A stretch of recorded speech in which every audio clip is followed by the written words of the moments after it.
your fingers in a new pair of gloves. Was Desmond in pain from this physical contortion? It made Alfie feel sick to his stomach. How could this be happening? Only 6 months before, he and Finn had battled the god of darkness and, with the help of a prisoner named Xiomara, they'd banished Sombra to the same dark void that Desmond had been lost to. Afterward, they'd returned the god's stone arms safely to the vault and moved forward with their lives. Yet now here Sombra stood, on the very dais where Alfie and Princess Vesper had just taken their betrothal vows. A layer of flower petals still dusted the floor. Lit candles floated in the air, bathing the vast ballroom in soft light. Sombra looked as if he'd just arrived to his own surprise party. Alfie felt utterly alone as he faced this worst possible incarnation of his brother, his best friend. Luca was out of reach, still in the grip of the Englassan guardsmen who'd restrained him as the king had been murdered. Finn was behind him, pinned to the ground by another set of guards after she had burst into the ceremony. No applause?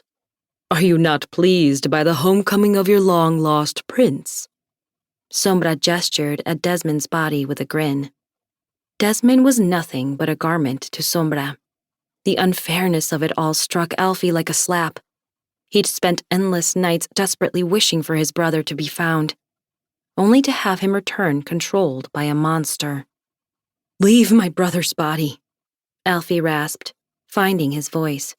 "Get out." "Ah, but why would I?" Sombra asked. "I quite like it here." "This is ridiculous," cried the petulant voice of Prince Marsden. Alfie started. Sombra's appearance had been so shocking, he'd nearly forgotten that moments ago, the Englassan royal family had tried to magically enslave all of Castallan. They hadn't succeeded, because the spell work required the blood of every living member of the royal family, and they hadn't had Desmond's. "Gods!" Marsden roared, spittle flying from his thin lips. He pointed at Sombra. "We will repeat the ritual with Prince Desmond's blood. Restrain him at once." In the blink of an eye, Sombra materialized in front of the flustered Englassan prince.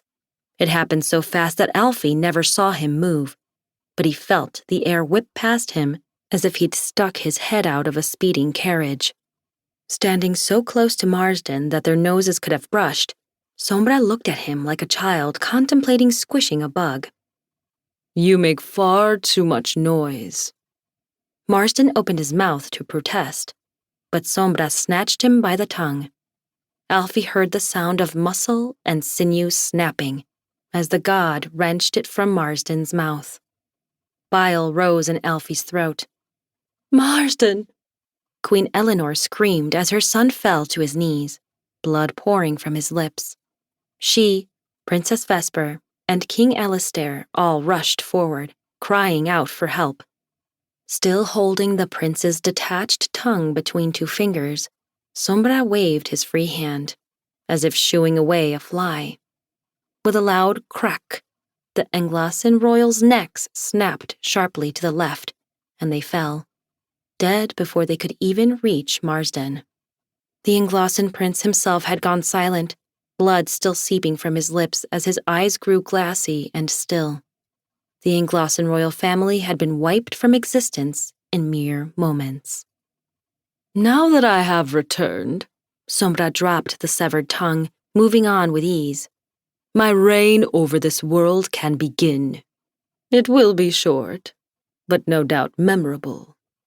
He met Alfie's gaze, a glint of excitement in his eyes. "Of that you can be certain." Alfie was still reeling as Sombra made an elegant sweeping motion with his hands.